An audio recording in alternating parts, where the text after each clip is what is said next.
Saya ingin menyampaikan satu riwayat betapa sangat pedih azab orang yang tidak mau menjaga nilai-nilai persatuan, hidup tidak mau menyambung silaturahmi. Azabnya sangat pedih, saudara. Diceritakan dalam kitab As'adur Rafiq, sarah dari kitab Sulamut Taufik. Dahulu ada orang kaya mau pergi haji. Karena terlalu banyak uang, dia bingung mau nitipinnya sama siapa. Cari satu kampung orang yang dianggap punya sifat amanah. Ketemu, namanya Fulan.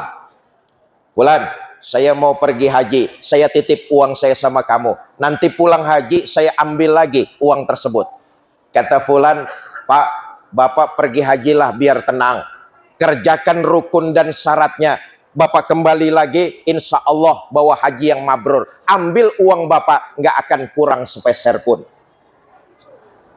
Tenang hati orang kaya ini. Berangkatlah dia pergi haji.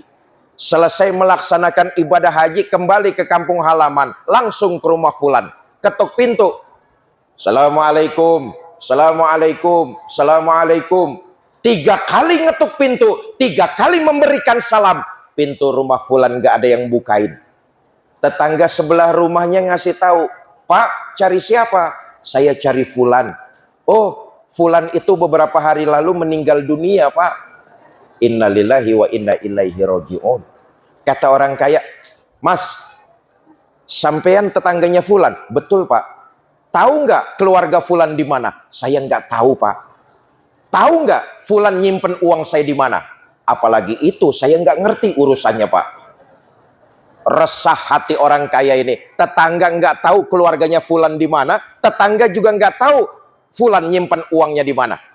Dalam hati yang resah, ini orang kaya datang ke seorang ulama besar. Tuan Syekh, belum lama saya pergi haji. Saya titipin uang saya sama orang di kampung saya namanya Fulan. Begitu saya pulang haji, saya ke rumah Fulan, tetangganya bilang bahwa Fulan sudah meninggal dunia. Tetangga nggak tahu keluarganya Fulan di mana. Tetangga juga nggak tahu Fulan nyimpan uang saya di mana. Ini jalan keluarnya bagaimana, Tuan Syekh? Kata ulama tersebut, Pak, nanti dulu saya mau tanya. Almarhum Fulan ini orangnya rajin ibadah apa enggak? Rajin, Tuan Syekh. Sholat berjamaah nggak pernah ketinggalan. Di mana majelis taklim selalu hadir, sama ulama bergaul. Di kampung menjaga amanah, nggak pernah khianat. Almarhum Fulan orangnya rajin ibadah. Kata ulama itu, ya sudah, mudah-mudahan almarhum Fulan sekarang ini sedang mendapat nikmat kubur. Begini saja, Pak, Bapak kembali lagi ke Mekah. Nanti tengah malam, tepat di tepian sumur Zam-Zam, Bapak panggil Fulan. Kalau memang Fulan sedang mendapat nikmat kubur, Bapak panggil di tepian sumur Zam-Zam. Nanti ada yang nyautin dari dalam. Ini orang kaya balik lagi ke Mekah. Tengah malam tepat di tepian sumur Zam-Zam, orang kaya ini teriak. Fulan! Fulan! Fulan!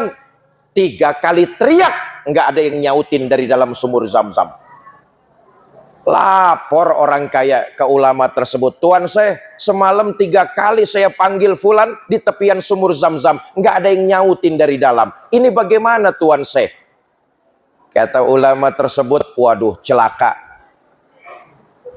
Bu, oi, mau kemana, oi? Oi, mau kemana, oi?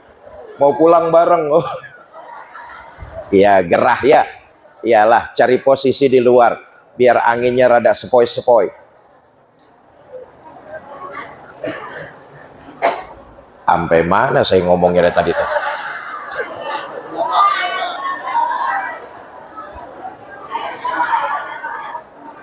Pagi-pagi orang kaya ini lapor ke ulama, Tuan Syekh, 3 kali saya panggilin Fulan, nggak ada yang nyautin dari dalam sumur Zam-Zam. Ini bagaimana, Tuan Syekh? Kata ulama tersebut, wah, jangan-jangan almarhum Fulan sedang diazab di dalam kuburnya, sedang disiksa di dalam kuburnya.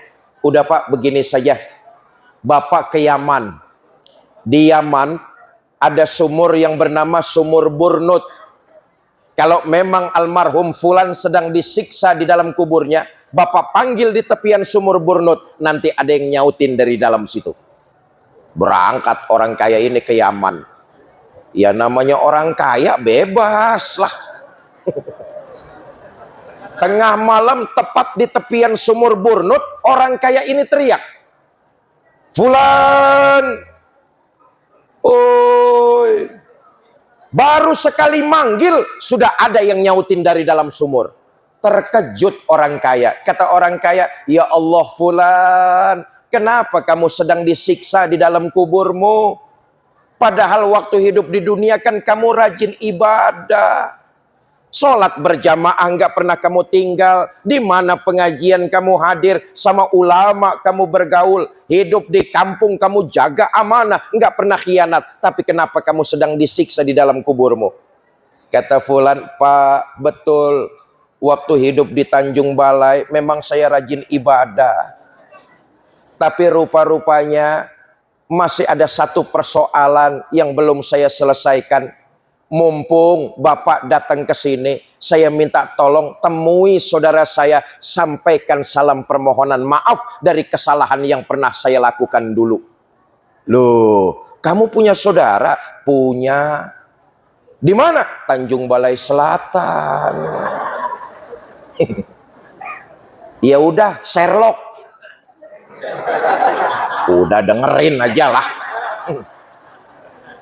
"Ini Pak, alamat saudara saya minta tolong temui saudara saya, sampaikan permohonan maaf dari kesalahan yang pernah saya lakukan."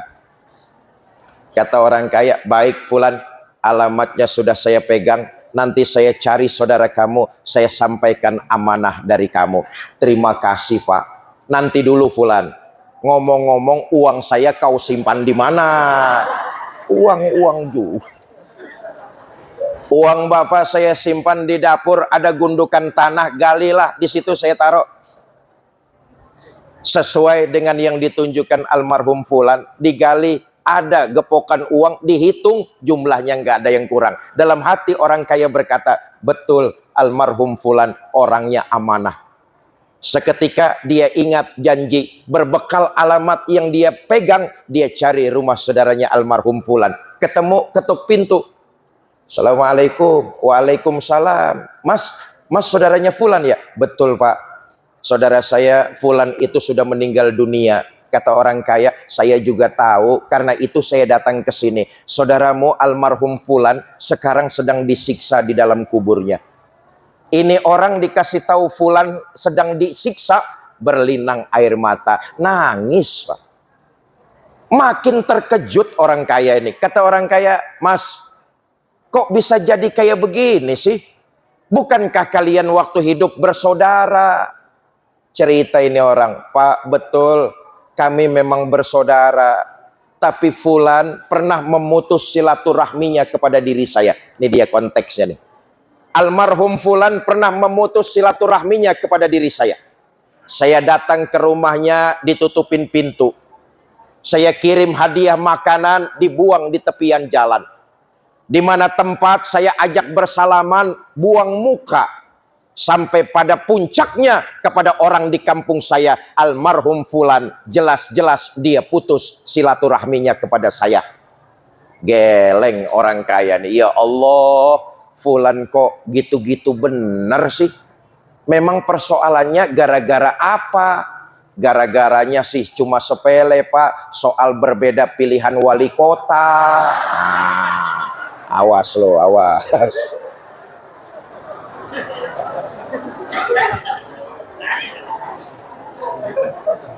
Allah dan Bapak yang jadi saksi, apa saja yang pernah dilakukan almarhum fulan kepada saya maafkan. Saudara, beberapa malam berikutnya, orang kaya tertidur. Dalam tidur dia mimpi bertemu dengan almarhum fulan, wajahnya berseri, tersenyum di bibirnya sambil mengucapkan kalimat terima kasih.